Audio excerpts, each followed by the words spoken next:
one of the places you actually feel the Sharheads the most is on the front lines. The Sharheads are used against frontline troops as well. You just have very little warning of when they're coming.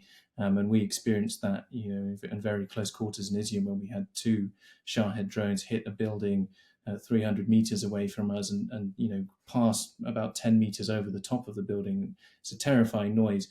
In May, the UK retired its entire fleet of some 87 AS-90s, British-designed self-propelled Howitzers. And this brigade has got at least 12 of them. There's a full division working. We went to see how they operate and how effective these weapons are in their hands. And they told us how much they enjoyed using them, how much they were able to use the barrel, which is thought to be, expire after 1,000 usage. They were using them up to 8,000 times and then replacing the barrel. And they would have to make some allowances for accuracy, decreasing after that amount of time. But it does show, that it's still useful to donate weapons that are fast becoming outmoded because of the rapidly advancing technology in this war.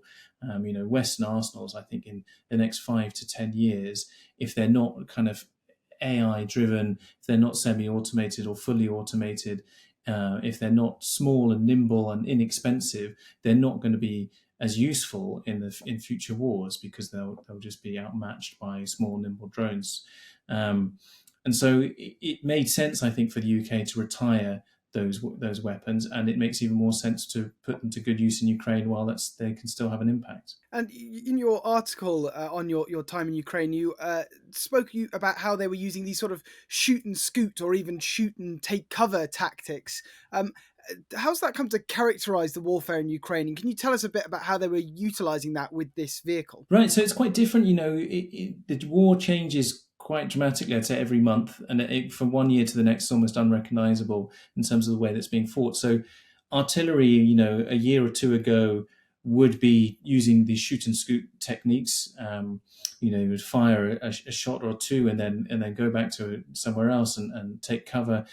These AS-90s they're big, heavy, 45-ton machines, so they're not particularly mobile, they're not nimble, and they are vulnerable to FPV drone attacks. So what the Ukrainians have done instead is they try and conceal these weapons as much as possible, try and protect them with netting, and they just kind of push them out for a short period of time and then go back to cover in the tree line. And they don't want to fire a lot because they will be exposed. And when we were with them, they fired 6 shots in order to destroy the kind of Russian bunker that they were attacking, which had 5 Russian troops in it. And we saw how they'd impacted the target. They showed us on the drone feed how that worked. But as soon as they'd done that, as soon as we kind of ran back to cover in another bunker, there was a Russian drone in the air already hunting for this crew and for the artillery piece. And that's how the war is working now. Something you open fire and you're immediately searched for by an enemy drone in the air. And it was an FPV drone which could have immediately hit the artillery piece. And then you're kind of in cover for hours waiting for this drone to clear. I think what was quite good about the Third Assault Brigade is that they had these kind of radio location stations, and they've got people on the front line spotting for drones, and they're very careful to say when the air is clear or when there's enemy aircraft in the air. And that's vital for making sure you can get to and from positions so you can get logistics in.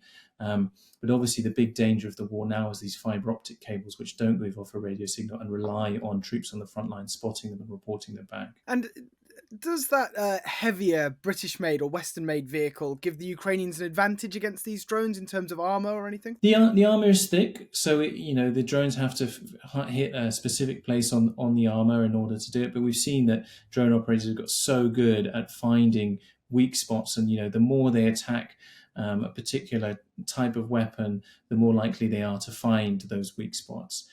We hadn't heard of any losses to drones with this unit, but they were very worried about them. They'd had situations where a drone had hit a barrel and it had, it set fire to it, but they managed to put it out.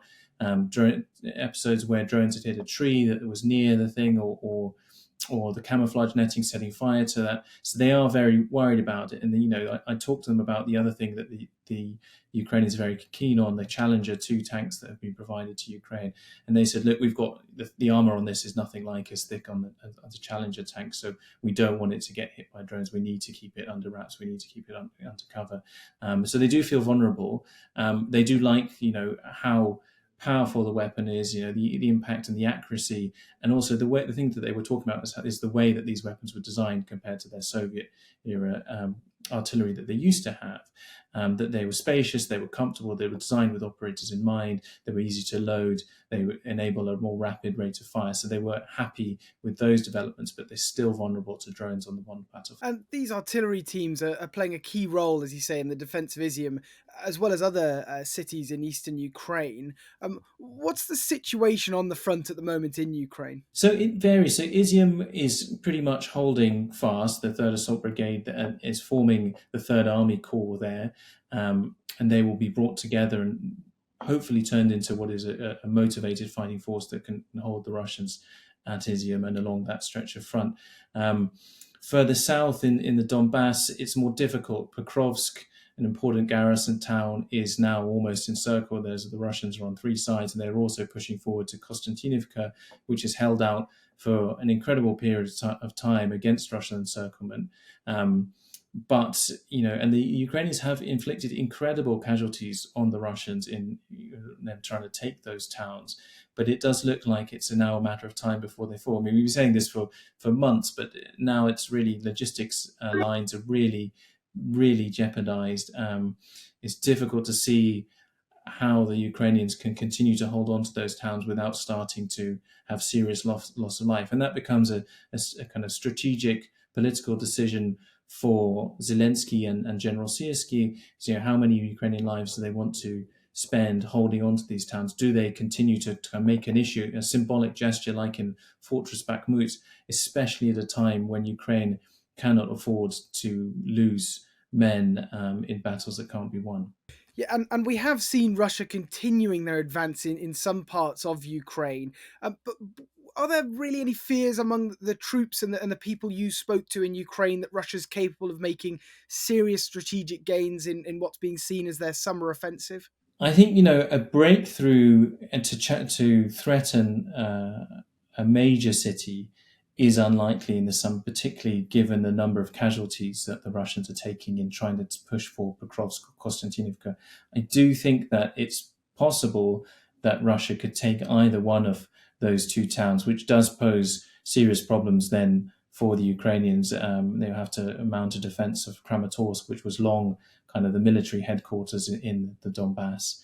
And, that will be difficult undertaking for the Ukrainians. I think, given the problems with the logistical routes to Pokrovsk and Konstantinivka, both of those, there is a danger, of course, that the Russians could encircle troops in those towns and cut them off. And if the Ukrainians allow that to happen, that would be a serious blow to Ukraine, both strategically and also on a kind of motivation front, because there are a lot of troops in those towns defending them.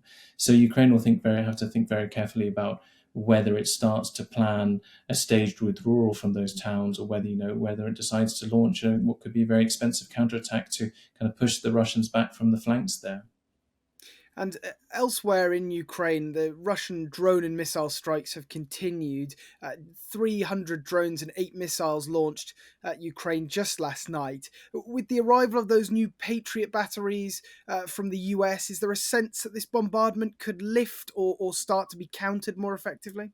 Well, I think, one of the places you actually feel the Sharheads the most is on the front lines. The Sharheads are used against frontline troops as well. You just have very little warning of when they're coming. And we experienced that, in very close quarters in Izium when we had 2 Sharhead drones hit a building 300 meters away from us and pass about 10 meters over the top of the building. It's a terrifying noise. And 300 drones, it sounds like a lot, but, we've in recent weeks, we've had 700 drones attacking Ukraine. So obviously the Russians are able to scale up these attacks. They've showcased the Shahed drone factory at Alabuga. We've heard from soldiers on the ground that these drones are getting more sophisticated. They're now equipped with AI that allows them to evade interceptors that are being launched to bring them down. Patriots may be a solution when they come. We've heard a lot of talk about Patriots, but when they're actually going to be delivered, how they're going to be delivered, is still huge question marks over whether they'll even arrive in Ukraine this year. And it's very unlikely that they would use Patriots against the Shahed drones, because Patriots are so expensive. They're really the only defense that Ukraine has for ballistic missiles, so they'll probably save them for ballistic missile threats, some cruise missiles perhaps. But they're relying on a different form of technology. Before, it was very old-fashioned, sending jets out to shoot them down with short-range missiles or with cannons, sending out helicopters with machine guns on them to shoot down these drones, or jamming them to bring them down. As they're more and more automated and they're conducting evasive maneuvers, that becomes more difficult. And Ukraine is now pioneering these interceptor drones, which are essentially very rapid drones that are part piloted, and then when they get close to the target, they go into kind of heat-seeking mode. They're a kind of a cross between a heat-seeking missile and a drone that is very fast and can intercept the Shaheds in the air. And that's, I think, what they're putting their hopes on, that they'll be able to do this. But every time there is a technological advancement by one side, the other side finds a way around it. So there's a constant game of cat and mouse in who can develop the Shaheds, who can develop the interceptors, and what modifications can you make it to make it more difficult to stop. You've been watching or listening to Frontline for Times Radio with me, Louis Sykes. For more on the war in Ukraine, you can subscribe to our YouTube channel and sign up for a membership, or you can hear all the latest news and analysis on Times Radio, or read it at thetimes.com. And remember, we are in both podcast and video form. You can find us on your favourite podcast platform. It's Times Radio's Frontline, or you can watch us on Times Radio's YouTube channel. Thanks very much. Goodbye.